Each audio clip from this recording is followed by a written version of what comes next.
افغانستان هیڅوک به نه دی، تاریخ شاهد دی. نه ډاکټر صاحب غني بد دی، نه ډاکټر صاحب عبدالله بد دی، نه افغانان بد دي. په افغانستان کې تاجک، پښتون، هزاره، بلوچ، پشین، نورستاني، ایما، قزلباش دا د یو مور او پلار اولاد دي. دا څوک نشي سره جلا کولی.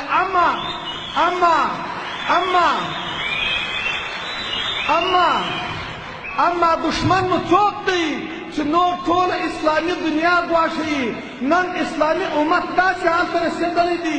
تاسې د برما او د میانمور د مسلمانانو حال وګورئ. د دنیا هېڅ مسلمان مشر دا جرأت نه لري چې د هغو پوښتنه وکړي. تاسې د فلسطین د مظلومو انسانانو حال ته وګورئ. تاسې د عراق د سوریې حال ته وګورئ او د ګران افغانستان حال ته وګورئ. راسئ چې پر دې بحث وکړو. هغه په موږ کې یو متل دی، وایي ډبرې دې تړلې دي، سپي دې یله کړي دي. د امریکا سره موږ امنیتي تړون لرو، موږ ستراتیژیک تړون لرو.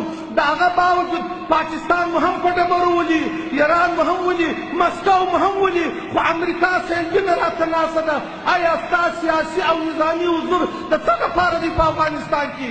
ته د افغانستان د تباهۍ دپاره، د فلم بردارۍ دپاره دلته راغلې، او که په افغانستان کې د یو قوي نظام د جوړېدو دپاره راسئ عزیزانو چې پر دې خبره وکړو.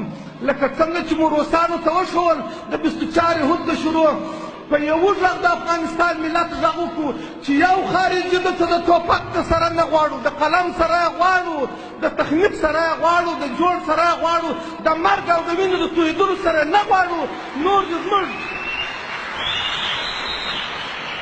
نور دې زموږ بچي په رنګارنګ د سیسو او نیرنګ نه راوژني.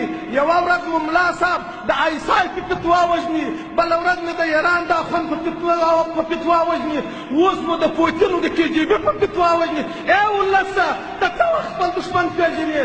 ته څه وخت پوهېږې؟ خو هر یو ستا د مرګ فتوا زده، هم د KGB په فتوا مرې، هم د آیسای، هم د MI6، هم د CIA، هم د ایران اخوندان وژني. نو په اخر کې د دوستانو وخت ډېر کم دی.